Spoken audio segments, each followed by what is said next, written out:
मुझे अपने पति के बारे में पूछना है। क्या नाम है उनका? रवि। पूजा पाठ भी करते हैं वो। कौन? मेरे पति। पूजा पाठ से क्या होता है? बहुत सारे लोग पूजा करते हैं। वो मानते ही नहीं है। मैं भी करती हूँ, कभी कभी मेरे पे भी गुस्सा करते हैं। मन में करने लगो। हाँ, वो वजह मन से भगवान को मानो तो आप भी मन में करने लगो। भगवान कुछ दिन में प्रेरणा देंगे तो वो आपके सामने पूजन करने लगेंगे, क्योंकि आपकी पूजन में विघ्न आ रहा है। गणेश जी की पूजा करो। दूसरी बात, पति जो चाहे वही करो। ठीक है। हम एक बात कहेंगे, कोई बुरा ना माने। शास्त्र कहते हैं, बड़े गौर करने की बात है, शास्त्र कहते हैं जो भगवान को दीपदान कर दिया, उस दीपदान की रोशनी में, दीपदान के उजाले में, उस दीपक के उजाले में रामायण भी पढ़ते हैं तो दोष है। क्यों? अरे भाई, जब दीप आपने भगवान को दान कर दिया उसकी ज्योति में, ये बात आपको दूसरे पंडित जी लोग नहीं बताएंगे। वो बताएंगे बेलपत्री में शहद लगाओ तो ये हो जाएगा। होना जाना कुछ नहीं। आओ लच्छू, बैठो लच्छू, नहीं तय कच्छू, न तय कच्छू, कुछ नहीं हुआ, खुद का नहीं होता। भगवान की कृपा के बिना दुखों का नाश नहीं होगा। शास्त्र कहते हैं प्रसादे सर्व दुख नाशानी। भगवान की कृपा प्रसाद के बिना ना तो दुख का नाश हुआ है और ना होगा। लिख के ले जा। लाख जतन करो, होगा वही जो भगवान चाहे। भगवान कहते हैं तुम करते वही हो जो तुम चाहते हो, होता वही है जो हम चाहते हैं। अब भगवान कहते हैं तुम वह करने लगो जो हम चाहते हैं, तो वह होने लगेगा जो तुम चाहते हो। शास्त्र कहते हैं दीपक की रोशनी में शास्त्र अध्ययन, पूजन पाठ, रामायण का पढ़ना भी गलत है, अधर्म है। क्यों? रामायण तो भगवान की है, भजन भगवान का। लेकिन नियम ये है, जब दीप दान कर दिया तो उसकी रोशनी में आप रामायण भी पढ़ने के अधिकारी नहीं है। यह दोष है, क्योंकि आप कह चुके हो कि हमने दीप दान कर दिया। दान करने का मतलब उनको दे दिया, समर्पण कर दिया। जब दीप, छोटा सा दीपक दान करके उसमें रामायण नहीं पढ़ सकते, तो बेटी पे आने के बाद क्यों कहते हो कुछ भी हो जाए, पति पकोड़े मांगेगा आज मत देना। 3-3 घंटे उसकी माँ पीछे पड़ी रहती, उस लड़की की गृहस्थी चौपट कर देती। कई घर बर्बाद हो गए। अरे शादी हो गई है, वो अपने पति के घर में, पति कहता है कि हमको खिचड़ी खाना है, पेट ठीक नहीं है। सासू माँ कहती तुम पनीर खिला दो, बेचारा बचेगा कि रहेगा कि नहीं रहेगा। उनको ढंग से रहने दो, उनको ढंग से करने खाने दो। जब आपकी बेटी के प्राणों पर संकट आ जाए तो आप जरूर चले जाओ। आपकी बहू आए, उसको आप अपने ढंग से ढालने की कोशिश करो। आपकी बेटी दूसरे की बहू है, याद रखो, उस घर को बिगाड़ने की गलती ना करो। किसी का नहीं बिगड़ रहा, तुम्हारी अपनी बेटी का घर बिगड़ रहा।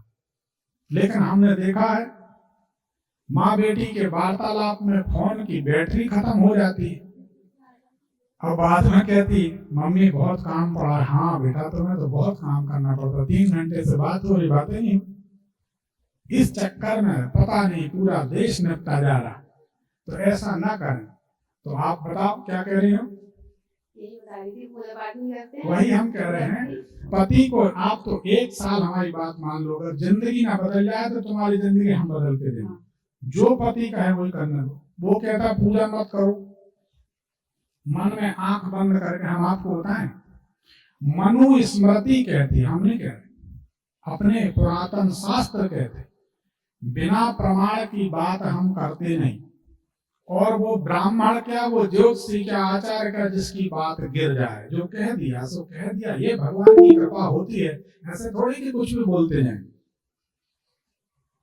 मनुस्मृति कहती है, नारद जी कहते हैं मनुस्मृति में कि भगवान को मानसिक रूप से अगर एक फूल चढ़ा देते हैं तो श्रीमन नारायण कहते हैं हजारों मणियों से अलंकृत, हजारों मणियों से जड़ा हुआ फूल जितना हमें प्रिय नहीं होगा, उतना मानसिक एक फूल प्रिय होता है।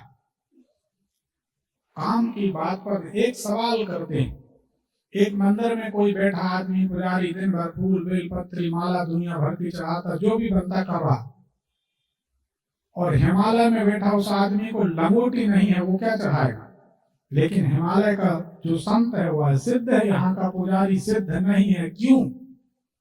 क्योंकि वो मन से पूजन कर रहा है, और ये हाथ से कर्म से कर रहे, आंख खोल के कर रहे। मन की पूजन में बेटा, और आंख बंद करके मन की पूजन में, और आंख खोल के हाथों से पूजन में भारी अंतर है। दूसरी बात, तुम जब विदा हुई होगी तब तुम्हारी माँ ने कहा होगा कि पति ही भगवान है, नहीं कहा तो उनकी गलती, बोला था। और शादी के बाद फिर क्या कहा? पति की बात नहीं मानना। मानते हैं, नहीं मानते। नहीं, हमने बहुत घर में देखा पति भगवान और शादी के बाद फिर अपना काम शुरू। तो सुनो हमारी बात, तो हमें हंसी आ जाती, संसार देखे बैठे हैं। पति की बात मानो, पति कहता पूजन मत करो, बंद करो, ठीक है, कोई दोष नहीं है।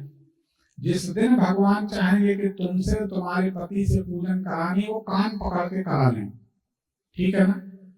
जिनसे नहीं करानी है वो पूजा में बैठ जाते हैं और पूजा नहीं कर पाते, उचक के भाग जाते हैं। हम समझ जाते हैं कि भगवान जो चाहेंगे वही होगा, और भगवान जो नहीं चाहेंगे वो नहीं होगा। अब आज इसके आगे हम ज्यादा नहीं बोलेंगे, जैसा दूसरी तरफ जा रहा। तो आप तो पति की बात मानो, पति जो कर। देखो बेटा, सच बताएं, ये पूरा समाज है, तुम्हारे भाई बहन है, चाचा मामा दादा बाबा जैसे, हम भी बड़े भाई गुरु पिता जो मानो। पर सच बात यह है, अगर तुम्हारा पति तुम्हारा साथ छोड़ दे तो हम समाज के लोग कुछ नहीं कर सकते। बोलो सही है? सही है। तो तुम किससे बंधी हो, किससे जुड़ी हो? पति से।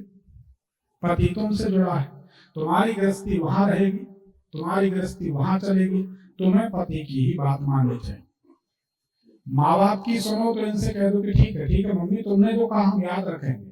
दूसरा बोले ऐसा करना, बोला हम याद रखेंगे, लेकिन करो वही जो पति चाह रहा, जैसे में सुख शांति रहे, समझ गए। और अगर विवाद हो जाए, रामायण में कहा पति पत्नी में अगर विचार ना मिले, तो रामायण में कहा है दुष्ट संग जन देय विधाता, तासे भला नरक कर वासा। दुष्ट संग ना दे परमात्मा, इससे भला नरक में वास दे दे मंजूर। तो दुष्ट संग बनता कैसे? हम एक सवाल करते हैं। शादी होती है, शादी के बाद तो लड़का लड़की दोनों एक दूसरे से जी और आप करके बात करते हैं। 4-6 महीने बाद फिर क्या क्या शुरू होता है, तू तलाक और अदालत और मामला और परामर्श केंद्र। तो ये हमें आप करते, कोई दूसरा नहीं करता। उसकी शुरुआत मत करो। दूध में एक बूंद नींबू पड़ जाए तो फट जाएगा, ऐसे ही मन फट जाए तो फिर कोई जोड़ नहीं सकता। किसी की मत मानो, पति जो कहे। तुम्हारे पूजा करने से भगवान का कुछ बढ़ नहीं रहा ना घट रहा, ठीक है ना। पति की बात कुछ दिन मान लोगे, वो कुछ दिन हफ्ता भर बात करेगा, सुनो हमने तुम्हें पूजा बंद करा दी, तुम एक बार में मान गई, हमको आत्मग्लानि हो रही है, तुम्हें जो लगे तुम करो यार, हम कुछ नहीं बोलेंगे, चल भगवान की प्रेरणा से। फिर वो कभी नहीं बोले।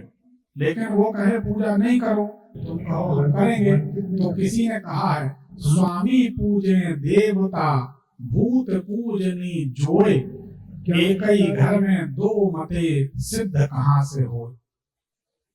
स्वामी देवता को पूज रहे और भूतों को पूजने वाली पत्नी, एक घर में दो मते, जैसे में शांति रहे। तो ये तो हो गया तुम्हारा निदान। और कोई सवाल? एक और है, मेरे देवर की, मैं कैसे करो? मेरे भैया है मेरा देवर, हाँ, उनकी थोड़ी परेशानी चल रही है पैसे वैसे के बारे में, उनकी वो सुलझ ही नहीं पा रहे। माइक पास में करो, क्या परेशानी चल रही? उन्होंने पैसे लिए हों किसी चीज के लिए पहले, वो कर्ज चुकाते जा रहे हैं, पता नहीं चुकी नहीं रहा उन्होंने। बेटा वो देवर का मामला है, तुम अपना सुधारो। देवी फिरे विपत की मारी, पंडा कहे कला बताओ, ठीक है। उन्हीं के चक्कर में तो हो रहा है। एक काम करो, देवर से बोल दो लक्ष्मी जी की सेवा करें। शराब तो नहीं पीते? नहीं, ऐब नहीं, कुछ नहीं। तो उनसे कहो कि श्री सूक्त का पाठ सुना करें। श्री सूक्त का पाठ सुनने वाला मनुष्य, करने वाला मनुष्य कभी दरिद्री नहीं हो सकता, ऐसा हमारा अनुभव है। और बिना अनुभव की बात हम करते नहीं। ऋग्वेद का श्री सूक्त है, हमारा तुम्हारा बनाया हुआ नहीं, ऋग्वेद का श्री सूक्त। ओम हरणवर्णाम हरणीम स्वर्णरजस्याम चंद्राम हरणीम लक्ष्मी जात वेदो मां आवह। ये है श्री सूक्त। 16 मंत्र है, हर आदमी को सुनना चाहिए। अगर नहीं कर सकते, प्रोनाउंसिएशन उच्चारण सही नहीं है, तो हमारे YouTube भविष्य चैनल में श्री सूक्त ऋग वेदोक्त श्री सूक्त है, अपलोड लगा लिया करो, सुन लिया करो, सुन के आनंद लो। 2-4 महीना नहीं लगेंगे। तुम वैभव लक्ष्मी व्रत कर लो, जो महिला वैभव लक्ष्मी का व्रत करे गरीब नहीं रह सकती। हमारे अनुभव है, हम चाहते हैं हमारे अनुभव से समाज को लाभ हो। ठीक है, माइक दे दो, पर्ची निकाल। धन्यवाद।